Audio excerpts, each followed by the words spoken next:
سرخط خبرها. هشدار وزارت خارجه از استفاده پاکستان از مسیرها به عنوان ابزار فشار. عبدالحی قانت گفت که این کار تهدید جدی برای همگرایی منطقه است. این اختلافات میان دو کشور تهدید بزرگی برای مفهوم یکپارچگی منطقی ایجاد می‌کند. ادامه نگرانی ها از تداوم تنش میان کابل و اسلام آباد. ایران بار دیگر به میانجیگری برای حل تنش افغانستان و پاکستان اعلام آمادگی کرد. و هر گونه ناامنی در مرزهای پیرامونی ما حتما برای امنیت ملی ما هم مضر هست. افزایش برگشت مهاجران افغان از کشورهای همسایه. روز گذشته 623 خانواده مهاجر از ایران و پاکستان به کشور بازگشتند. و تاکید نتانیاهو برای اجرای مرحله دوم آتشبس غزه. خلع سلاح حماس و تضمین غیر نظامی سازی غزه شامل مرحله دوم آتشبس است.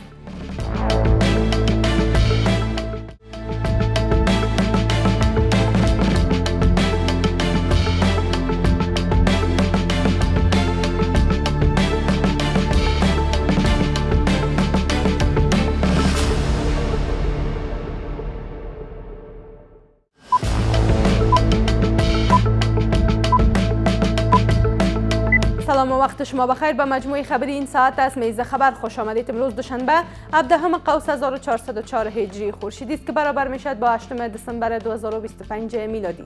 مشروع خبرها.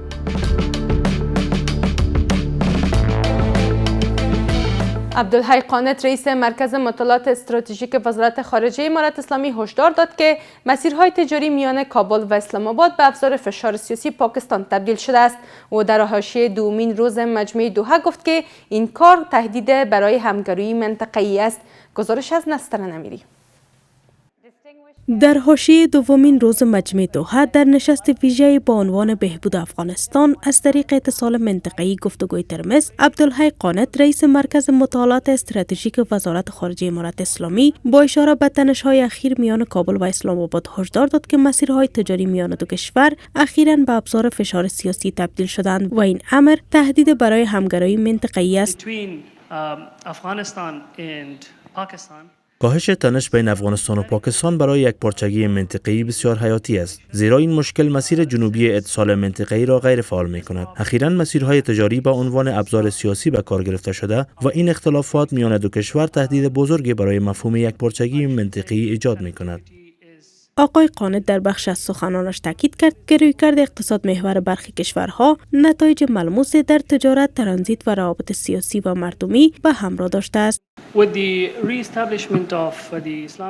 با روی کار آمدن دوباره امارت اسلامی افغانستان، کشورهای منطقه دو رویکرد متفاوت در پیش گرفتند. یکی از این رویکردها عمدتاً امنیت محور است. رویکرد دوم یک رویکرد اقتصاد محور است که از طریق ادغام افغانستان در منطقه با آن تعامل می‌کند. این ادغام منطقه‌ای با اصول سیاست خارجی حکومت کنونی افغانستان نیز همراستا است.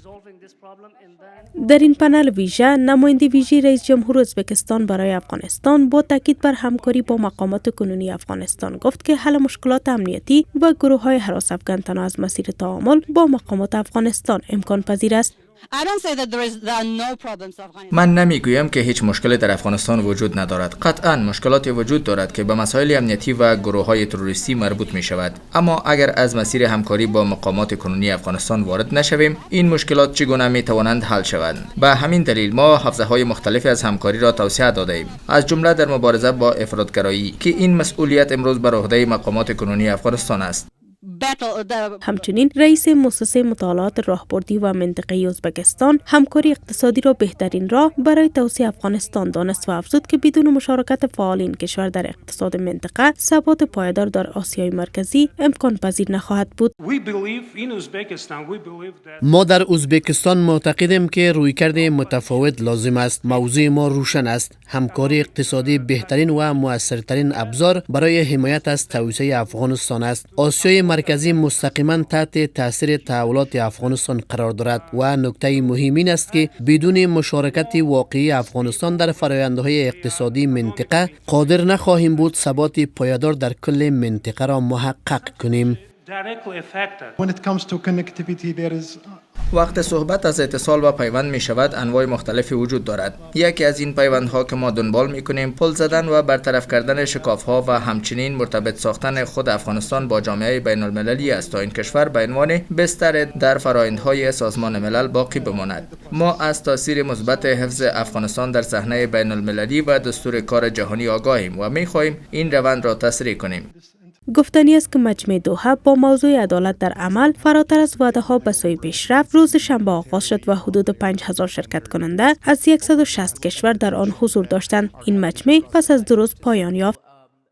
وزارت امور خارجه ایران بار دیگر نسبت به تداوم تنش‌ها میان کابل و اسلام آباد ابراز نگرانی کرد و به میانجیگری برای حل آن اعلام آمادگی نمود. سخنگوی این وزارت در نشست خبری تاکید کرد که هر گونه ناامنی در مرزهای منطقه‌ای به ویژه در مرزهای پیرامونی ایران برای امنیت ملی این کشور زیانبار است. گزارش از اناهیتا اندر. پس از اعلام آمادگی برخی کشورها برای میانجیگری میان افغانستان و پاکستان، اسماعیل بقایی سخنگوی وزارت امور خارجه ایران بار دیگر در یک نشست خبری نسبت به تداوم تنش‌ها میان دو کشور ابراز نگرانی کرد. او با اشاره به روابط نزدیک ایران با هر دو کشور تاکید کرد که هر گونه ناامنی در مرزهای منطقه به ویژه در مرزهای پیرامون ایران برای امنیت ملی این کشور زیانبار است. بقایی با اشاره به برگزاری 4 دور گفتگو میان کابل و اسلام آباد افزود که این مذاکرات تاکنون به نتیجه نرسیدند و گفته که ایران با مقام‌های امارت اسلامی و همچنین شرکای منطقه‌ای در تماس است تا از ظرفیت‌های موجود برای یافتن راه حل جهت کاهش تنش استفاده کند. تداوم تنش بین افغانستان و پاکستان به دلیل اینکه اولا ما با هر دو کشور دارای قرابت فرهنگی، تاریخی، دینی هستیم و دوم این که ما مرز مشترک داریم، دو کشور همسایه ما هستند و هر گونه ناامنی در مرزهای پیرامونی ما حتما برای امنیت ملی ما هم مضر هست. به همین دلیل از همان روزهای نخست وزیر امور خارجه در تماس با مقام‌های ذی‌ربط پاکستانی و افغانستانی آمادگی ایران رو برای هر گونه کمک جهت کاهش تنش، جهت حل و فصل اختلافات از طریق گفتگو اعلام کرد. آگاهان سیاسی باور دارند که حل ریشه‌ای تنش میان کابل و اسلام آباد تنها از راه گفتگوی مستقیم و شفاف میان دو طرف ممکن است. به گفته آنان هیچ میانجیگری از سوی کشورهای منطقه نمیتواند به تنهایی گره اختلافات را بگشاید مگر اینکه دو طرف با نیت خالص پای میز گفتگوی بی واسطه بنشینند. راه حل اساسی مشکل کابل اسلام آباد حاکمان فعلی افغانستان با دولت پاکستان باید از راه مذاکرات مستقیم، شفاف و صادقانه حل شود. هیچ نشستی که توسط میانجیگرها در ایران یا عربستان سعودی، قطر یا استانبول دایر شود نمیتونه که حلال مشکلات میان کابل و اسلام آباد باشد. ایران، روسیه و چین تلاش دارند در منطقه پالیسی‌های غربی را منتفی بسازند و تنشی که بین افغانستان و پاکستان به وجود آمده باید حل شود و مدیریت گردد. در صورتی که کشورهای غربی در این مسئله مداخله نمایند طبعا همه منطقه به ثبات خواهد شد. این در حال است که پیش از این نیز ایران آمادگی خود را برای میانجیگری میان افغانستان و پاکستان اعلام کرده بود. مقام‌های ایرانی گفته بودند که تهران تلاش دارد با ایجاد یک چارچوب گفتگوی سه جانبه زمینه برای کاهش تنش‌ها و حل اختلافات از راه مسالمت آمیز فراهم کند. خبرگزاری باختر گزارش داده که روز گذشته 623 خانواده مهاجر از ایران و پاکستان به کشور بازگشتند. این خبرگزاری گفته که این افراد از طریق پل ابریشم، اسلام قلعه، اسپین بولدک، تورخم و بهرامچه به کشور برگشتند. در همین حال ولی خراسان رضوی ایران گفته که در سال جاری 1,800,000 مهاجر افغانستان از طریق مرز اسلام قلعه به کشور خود برگشتند. و در ادامه هم چند خبر کوتاه از جهان.